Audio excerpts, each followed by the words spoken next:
Hi, I'm Kayla, a Reference Librarian at Massanutten Regional Library.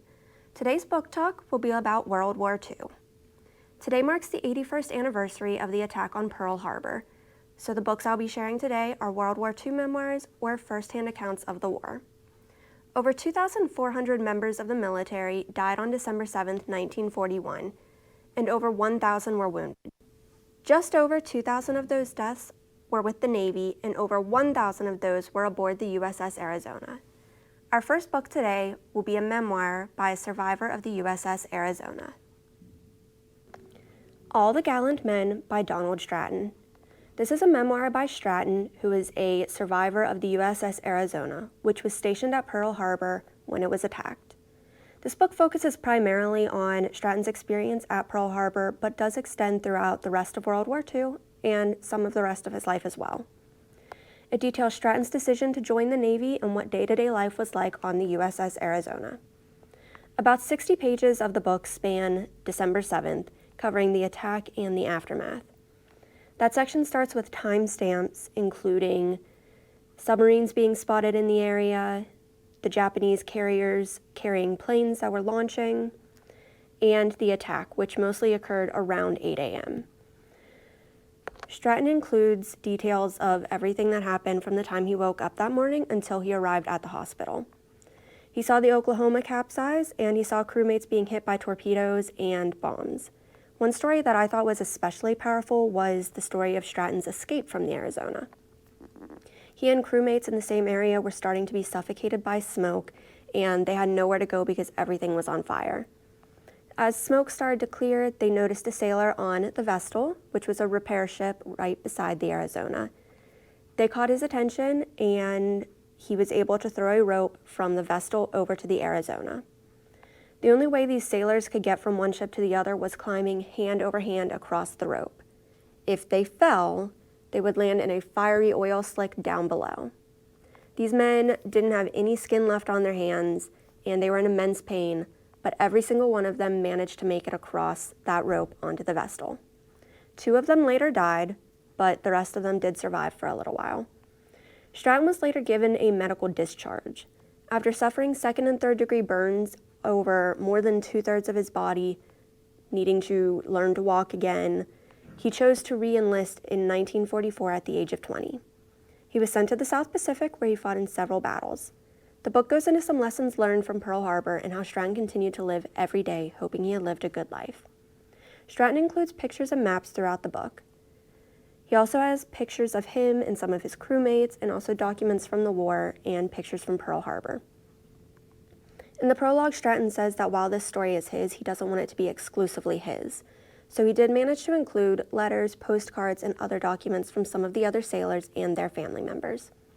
If you're looking for a World War II book that deals with Pearl Harbor, then I would highly recommend this one. My knowledge of the attack on Pearl Harbor was pretty basic, so this book shed light on things that I didn't know, as well as being one of the few first-hand accounts of what happened.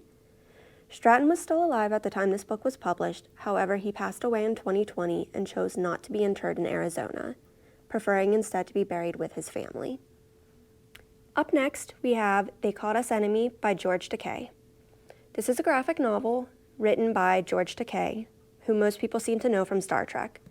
This is his memoir of his experience in a Japanese internment camp. In 1942, President Franklin D. Roosevelt ordered that all people of Japanese descent be shipped to relocation centers, where they would be held for years under armed guard. Takei's family was one of those. Takei, his siblings, and his mother were all born in America, but his father was from Japan. This memoir covers the years of internment in a couple different camps across the country. It also covers what life was like for him after the internment camps were closed down and the internees were allowed to return to their homes. He showed the difficult decision his mother had to make to renounce her American citizenship in order to keep her family together, and the struggle she faced when she found out she was going to be deported without her family. Takei looks at what it means to be American throughout this memoir. Right around the time this book was published, there was a good bit of information coming out about Japanese internment camps. I had heard of them before, but didn't really know that much about them until reading this book. If you're wanting to read a first-hand account of what life was like in an internment camp, this would be a good one to start with. Next, we have Night by Elie Wiesel. Night is Elie Wiesel's account of what he experienced during the Holocaust. This book is followed up by two more, Dawn and Day, which are both fictional stories. Wiesel was born in Romania, and he was a teenager when he and his family were forced to travel to Auschwitz and later Buchenwald. Night is the record of his memories of losing his family and friends and what happened in the camps. This book was required reading for me when I was in a 10th grade English class. I don't remember much about it since it was so long ago, but I do remember this book really making an impact on me. It was one of the first times I remember reading an actual account of a Holocaust survivor. I had read fictional books that dealt with the Holocaust and had learned about some of the atrocities committed, but I had no idea just how terrible some of the things that happened really were. If you're looking for a first-hand account of the Holocaust and what happened in the camps, I would definitely recommend Night by Elie Wiesel. Up next, we have Maus Volume 1 and Volume 2 by Art Spiegelman. This is split up into two volumes. This is another example of a book that really showed just how badly Jewish people were treated during the war. Other people as well. The story is told during a couple different timelines. One focuses on the author's relationship with his father and trying to find out what happened to his father during the war. I believe this storyline is set in the 1970s. Another storyline focuses on Vladek, Art's father, and his experiences with the war. There is another storyline occasionally thrown in set during the 80s, and that is when the author is actually working on the book. This is a graphic novel, and as a warning, some of the panels do get very graphic when Vladek is describing some of what he saw and experienced in Polish towns and in the concentration camps he was in. Vladek managed to avoid being taken to a concentration camp for quite a while, but still saw terrible things. By the end of this volume, he is heading towards a camp. The second volume covers his experience in a couple different camps and his release. The characters in these volumes are portrayed as animals. Mice represent Jewish people, pigs represent Polish people, and cats represent the German. Maus has been challenged numerous times due to violence, inappropriate language, and some nudity. However, they do an excellent job documenting how people were treated during this time period, and I would consider them essential reading for the Holocaust. If you're wanting to read an account of the Holocaust, then these graphic novels may be perfect for you.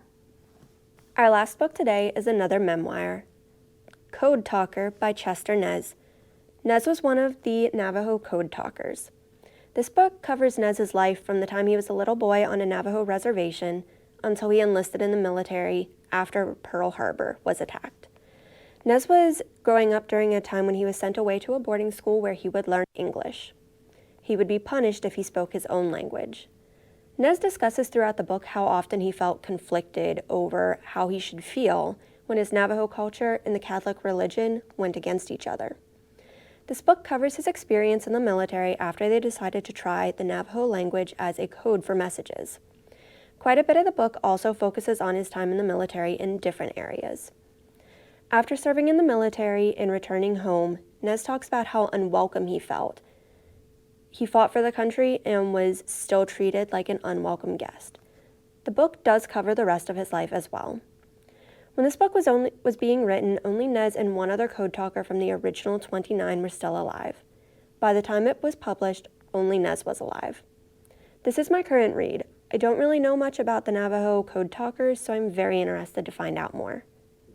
That is it for our book talk today. If you're interested in learning more about World War II, we do have plenty of World War II fiction and nonfiction books on a display down in the circulation area. Until next time, happy reading.